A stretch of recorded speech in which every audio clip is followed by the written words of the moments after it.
안녕하세요. 오늘 영상은 데이비드 캐치폴이 쓴 글을 영상으로 제작하였습니다. 텍스트 출처는 한국창조과학회입니다.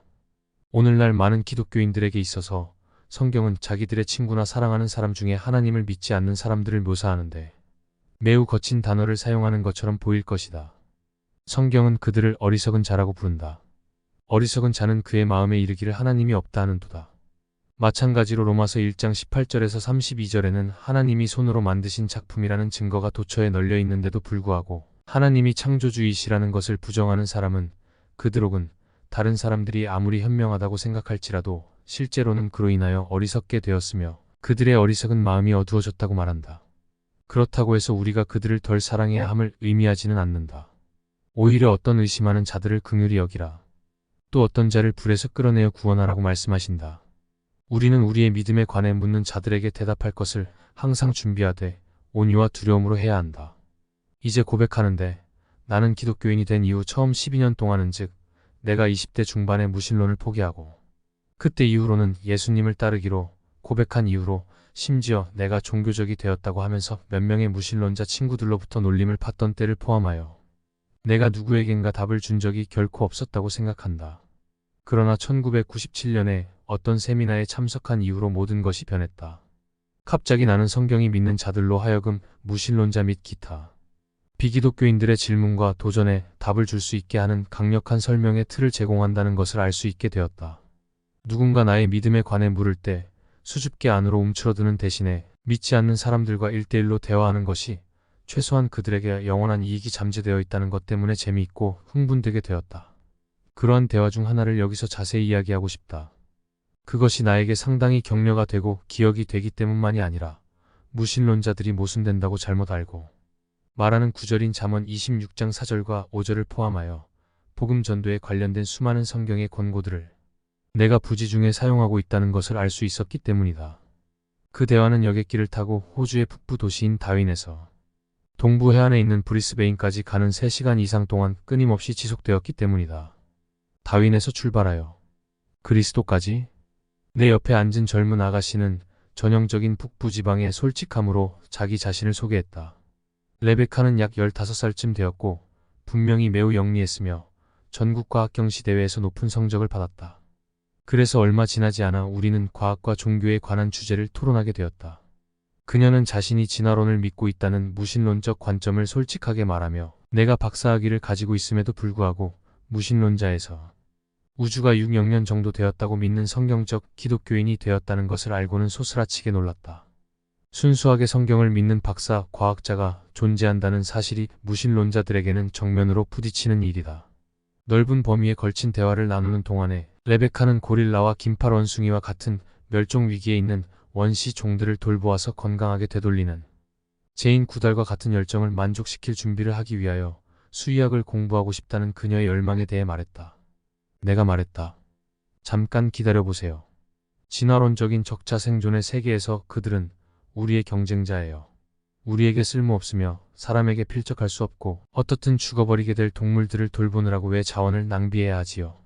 그것은 이치에 맞지도 않을 뿐 아니라 당신은 당신의 종에 대한 배반자가 되는 것 아니에요. 레베카는 창백해지고 낙담하여 뒤로 기댄 채 이렇게 말했다. 내가 이 비행기에 탈 때만 해도 나는 내가 누구인지 알았고 무엇을 생각하는지 정확히 알았지만 지금은 무엇을 믿어야 하는지에 대해 더 이상 확신할 수가 없고 게다가 당신은 지금 내가 살아가는 이유를 제거해버렸어요. 내가 대답했다. 잠깐 거기서 멈춰봅시다. 내가 당신에게 말한 것은 내 관점이 아니라 기원에 관한 당신의 관점을 따른 거예요. 나는 기원에 관하여 성경의 설명을 믿어요. 당신이 아픈 동물들을 돌보겠다는 열망은 진화론적 사고틀 안에서는 완전히 비논리적이에요. 하지만 성경에서 하나님이 사람으로 하여금 창조물을 다스리라고 말씀하신 것과는 절대적으로 일치하고 있어요. 그러므로 이 저주받고 타락한 세상에서 그분이 창조하신 아프고 다친 창조물들을 돌보라는 열정을 하나님이 당신 마음속에 불어넣으셨다고 하면 완벽히 일리가 있어요. 그것이 급소를 찌른 것이 분명하다. 레베카가 이렇게 말했다. 더 듣고 싶어요. 그래서 우리의 대화가 계속되었다. 나는 그녀의 점차적으로 진지해지는 삶과 우주 및 모든 것에 대한 질문에 대해 답을 해주었다.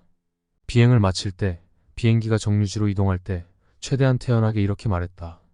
나는 당신이 아직 기독교로 개종했다고는 생각하지 않아요. 그죠? 레베카는 바로 뒤에 있는 나를 바라보고 부드럽게 그러나 단호하게 대답했다. 나는 매우 가까이 와 있어요. 당신이 상상할 수 있듯이 레베카가 마지막에 언급한 말과 성경을 스스로 읽어보기 위해서 성경을 구입하겠다는 확고한 말은 나의 원기를 북돋아 주었다. 도착한 후에 우리가 나누었던 대화를 마음속으로 되뇌어 보았을 때 나는 부지불식간에 잠언 26장 4절과 26장 5절의 충고를 둘 다 적용했다는 것을 알게 되었다. 미련한 자의 어리석은 것을 따라 대답하지 말라 두렵건대 너도 그와 같을까 하노라. 미련한 자에게는 그의 어리석음을 따라 대답하라 두렵건대 그가 스스로 지혜롭게 여길까 하노라. 일부 회의론자들은 이 구절들이 모순된다고 조롱하기를 좋아하는데 마치 저자가 미련하여 순전히 모순된 문장을 함께 놓았다고 하지만 그것은 분명히 의도적인 것이다. 레베카에게 그녀는 자기와 동종에 대해 배반자라고 했을 때는 5절의 맥락에서 옳은 것이다. 나는 진화론적 패러다임의 어리석음을 드러내는 기회를 포착한 것이다. 그리고 일단 레베카가 그 요점을 파악한 이후에는 급히 수정하여 그 어리석음을 하나님의 말씀에서 나오는 지혜로 대신한 것은 4절의 맥락에서 옳은 것이었다. 자, 결과를 보라. 비행기가 출발할 때는 무신론자라고 공언하던 진화론자가 한 번의 대화 과정 동안에 극적으로 입장이 변했다. 그녀는 내가 성경을 믿는다는 사실에 대한 충격으로부터 시작하여 더 듣고 싶어요라고 말하는 단계까지 이르렀다. 이것은 사도 바울이 그리스 사상가들에게 기원으로 돌아가기에 대해 연설할 때 사용했던 전략을 사용할 때 성취할 수 있는 훌륭한 예이다. 이 일에 대하여 내 말을 다시 듣겠다 하니 4절과 5절 둘 다를 적용하는 것의 중요성을 주목하라. 내가 배반자라는 언급까지만 했다면 그것으로 충분하지 않았을 것이다. 그것은 나로 하여금 성경 없이 논쟁만 하는 것으로 제한했을 것이다. 그 경우에는 슬프게도 내가 논쟁하는 사람과 똑같은 사람이 되고 말 것이다. 불행하게도 많은 기독교인들이 오직 진화론자들이 주장하는 가설들만 가지고 진화론 혹은 게이들의 결론, 혹은 낙태 등과 같은 다른 논제들에 대항하여 논쟁할 수 있다고 잘못 생각하고 있다. 다시 말해서 진화론자들이 논쟁할 때 사용하는 용어들, 즉 성경은 치워라 는 말에 암암리에 동의하는 것이다. 그렇지 않다. 우리는 다른 사람들에게 오직 성경에 근거할 때만 논리적 사고가 가능하다는 것을 보여주어야 한다. 그러므로 잠언 26장에서 이들 두 구절을 적용하려고 할 때는 둘 중에 하나가 아니라 둘 다의 경우가 된다. 그 둘은 서로 모순되는 가르침이 아니라 상호 보완적이다. 성경, 복음 전도에 대한 위대한 안내서.